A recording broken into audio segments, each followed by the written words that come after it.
In the previous slide, we talked about basically the legislature, Article 1 of the Constitution. We need to look at Articles 2 and 3, the executive branch and the judiciary branch, and see what the Constitution says about that. But the elephant in the room, even at this early period of American history, the elephant in the room, of course, is going to be slavery. What are you going to do about this? First of all, slavery is not mentioned in the Constitution. Rather, it's the first time you actually see the word slavery is going to be in the 13th Amendment when it outlaws slavery. But the word slavery does not show up in the Constitution until the 13th Amendment, which won't be passed until the 1860s. But nonetheless, well, how does the Constitution deal with slavery? Well, what's the biggest issue when it comes to it? It has to do basically with representation and taxation. You see, the North wanted to have the slaves in the South counted towards taxation. But the South is going to say, but wait a minute, you guys are getting rid of your slaves. That means that you guys are not going to be subjected to taxation the way that we're going to be subjected to taxation. What the South, want is basically the slaves to be counted for representation, not taxation. And then, of course, the North can go, wait a second, you are right. We are getting rid of our slave populations, which means that if you keep your slaves, then you are going to be able to count them towards political power within the federal government. This is going to give you an inherent advantage when it comes to your numbers represented in the Congress. So there's a compromise that needs to be made, and that compromise is going to be known as the Three-Fifths Compromise. It basically means that 3/5 of the entire slave population is going to be counted towards taxation and representation. So the North gets some of what it wants and some of what it doesn't want, and the South gets some of its wants and some of what it doesn't want. So that's how the Constitution deals with slavery. It's also going to outlaw the Atlantic slave trade. We talked about the slave trade in terms of crossing over from Africa into the Americas in an earlier lecture, but the federal Constitution is going to outlaw it at a certain date after the ratification of the Constitution. So moving on to Article 2, the President of the United States. Who exactly is it? Well, first of all, he's the Commander-in-Chief of the Armed Forces. Before World War II, he'd be the Commander-in-Chief of the Army and the Navy. Now, he's the Commander-in-Chief of the Army, Navy, the Air Force, and other branches within the military. He has the power to conduct foreign affairs and negotiate treaties. He can appoint diplomatic and judicial officials. He also has the power to veto. He also is going to serve for a 4-year term, and this is, and the Constitution says nothing about term limits when it comes to the president. He could, a president can serve for life as long as he's continually reelected.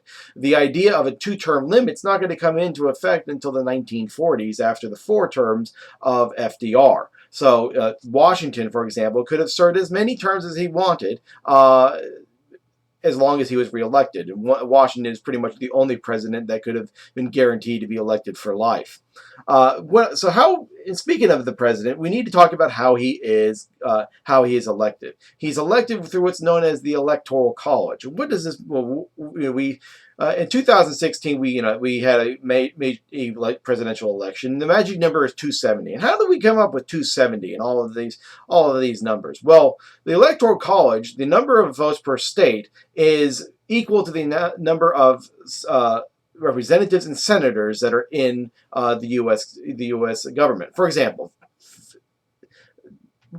California has 55 electoral votes. So how do they assign 55? Well, there's 53 members of the California delegation for the House of Representatives and 2 senators. So 53 plus 2 equals 55.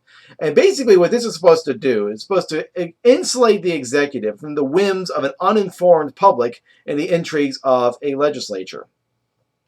And so originally the way it was supposed to work is that electors were supposed to cast 2 votes, one for president and another for vice president. And the majority holder of those votes would be president of the United States. So for the election of 2016, the majority, the magic number is 270. You get 270 or above in the Electoral College, you're president of the United States. But the way that it originally was supposed to work is that the number 2 person was supposed to be vice president. So the problem is going to be is that you're going to have the potential of having a president of the United States from one political party and another a vice president from another political party, and we see that for sure in when we get to the election of 1796 with John Adams versus Thomas Jefferson. If no one person receives a majority of the votes, the House of Representatives would vote by state, and we see that on a handful of occasions. What about the judiciary, or Article 3? Well, this is the shortest article of the Constitution, and it doesn't have that much in terms of substance when it comes to the makeup of the judiciary. It talks about what the judiciary is going to do, but in terms of its organization, the Constitution says very little. In fact, here's what it says. The executive power shall be, excuse me, that's the Article 2. Let's look at Article 3. The judicial power of the United States shall be vested in one Supreme Court and in such inferior courts as the Congress may from time to time ordain and establish. The judges, both of the Supreme and inferior courts, shall hold their offices during good behavior and shall at stated times receive for their services a compensation which shall not diminish during their continuance in office. Basically what it means is this. The Constitution only demands one court, the Supreme Court, by name, and any other court underneath it is going to be determined by Congress. So the Constitution allows the Congress to have the discretion in terms of creating a inferior court system. In addition, federal judges, both at the Supreme Court and the lower courts, are going to serve for life. They are not going to be reelected. Once they are appointed to their positions, they are going to serve for life as long as they are in good behavior. They can serve for the rest of their lives. So the only way you can actually get rid of a judge outside of the impeachment process is if either they retire or they die. But nonetheless, these are the major articles of the Constitution. There are more, but Article 1 deals with the legislature, Article 2 deals with the executive branch, and Article 3 is going to deal with the judiciary. On September 17th, 1787, the final draft is going to be voted upon and ratified, and it's going to be presented to the American people for their vote. And that's going to be the next subject of our next slide.